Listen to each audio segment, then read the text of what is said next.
Hello, this is Brian and or Bear with Friendly Neighborhood Gamer over here at Cool Blue's house. Say hello, Cool Blue. He's waving and you guys can't hear that. Cool. Anyway, so we're going to be going over 3 board games that are basically analogs for games that you have maybe played before that are a bit antiquated and or a little boring. These can be traded into them. If you like what you see, I will have my Amazon affiliate link in the comments below, and you can buy them, and I'll get a little bit of kickback from it. I always appreciate it.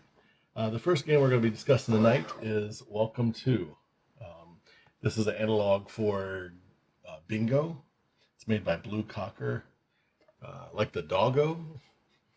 Get your mind out of the gutter. Plays 1 to 100 people. The age range is 10 plus, and it takes about 25 minutes to play. Fairly simple once you learn the iconography for it. Here's your board. There are multiples here. They give you quite a bit of them in the stack.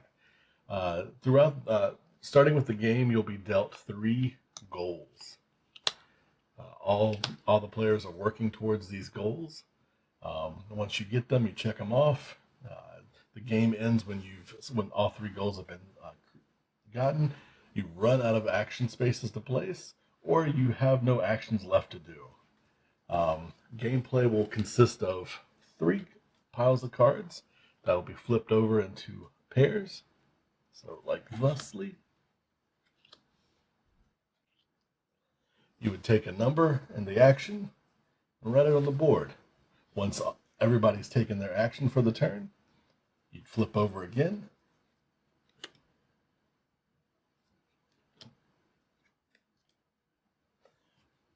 Do it again. By the end of the game, your board is going to look something akin to this. Writing all over it, lines, numbers. You're trying to get the houses from 1 to 15 to line up with the addresses. There's a little bit of strategy. You can see what action is coming up next at the top of the card before you flip it. And it's bingo with strategy. Very simple to learn once you know the iconography. Highly recommend it for your family get-togethers and game nights. All right, let's move on to the next one.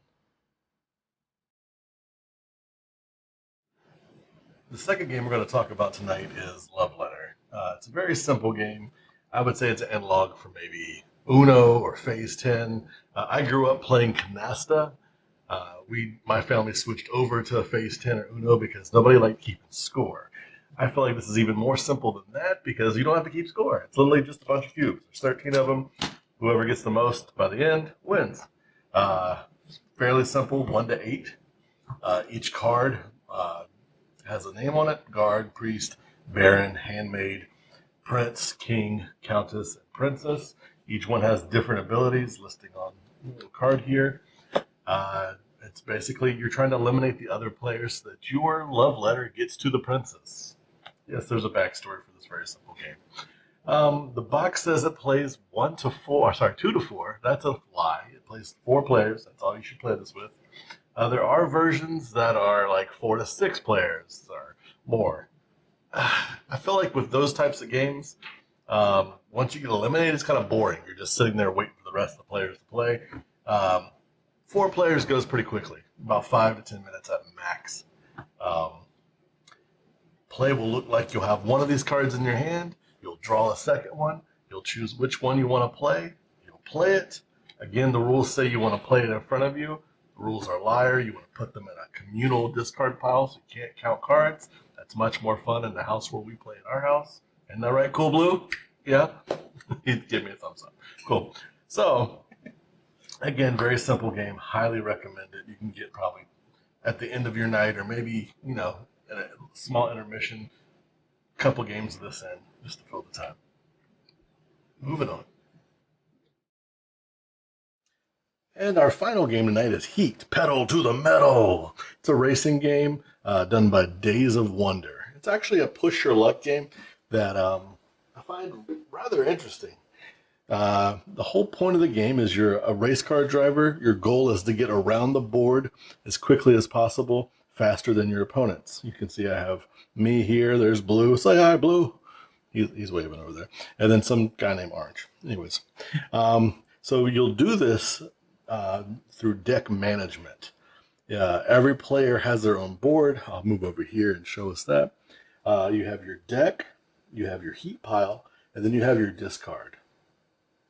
Every player starts with 7 cards. 1, 2, 3, 4, 5, 6, and 7. And then you'll be able to shift gears, and that's how many cards you'll play. You'll see there's 1, 2, 3, and 4th gear. When you're in lower gears, you get to get rid of heat out of your deck. Heat is there as a mechanic that you're adding it to your deck to kind of gum up your deck and basically slow you down. You don't want your car to not function properly with more heat. You can move up to higher gears. Sometimes if you move from like 1st to 3rd or 2nd to 4th, you'll add extra heat, which will go in your discard pile. And when you shuffle your deck, it'll be in there. They're just basically dead cards that don't let you do anything. You follow the action line here, each one telling you how to what to do in the proper order. But we'll give you an example of play. I'm going to switch back over to the board. You're going to play your cards. I have a hand of cards here.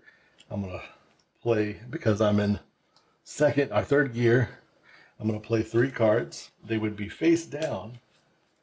I would wait for my opponents to put their cards down, and we flip them all over at the same time. We did get to see orange or blue. So I have a total of 5, 1, 2, 3, 4, 5, and then I have a push my luck card. So I would move 1, 2, 3, 4, and 5, and then push your luck. I would draw a card as I reach over and draw it. It has the symbol, so it stops at that, and I go one more farther. Whoever's in last place technically should move, which would be orange. They would move there. I'm blowing them out of the water. Well, what stops me from putting myself in 4th gear and just blowing around this? We get to these the corners, the curves here. There's a speed limit on it. If you go over that speed limit, you wipe out. You have to take heat, 1 heat for every speed you're going faster than that speed limit. If you can't do it, such as here, 4, 5, 6, 7, 8, 9, 10. If you played 10 and went around the corner, he would have to add 3 extra heat to his deck. If you can't do that, you wipe out and your car goes back behind the line, setting you back from the rest of the players. That's the push the luck aspect of this game. The straightaways, you want to move as fast as possible, but then going around these corners. Some of these corners have 3s, 2s. They're sharp turns. They're going to be difficult to navigate. So, like I said, it gets real hair-raising towards the end of the game as you're trying to win. There are a couple drift mechanics, but other than that, once you learn the game, it's rather fun, and you start adding extra laps. There's different boards. There's different pieces for your cars. It gets kind of deep in the minutia as you go, but I highly recommend giving this a try. Just a reminder, all 3 games that I've experienced tonight, put it in front of you. I have a link in my comments where you can get a copy of it on Amazon. If you do click that link, it will give a kickback to me, and I would really appreciate that. Well, I look forward to talking to you guys again next time, and have a good night.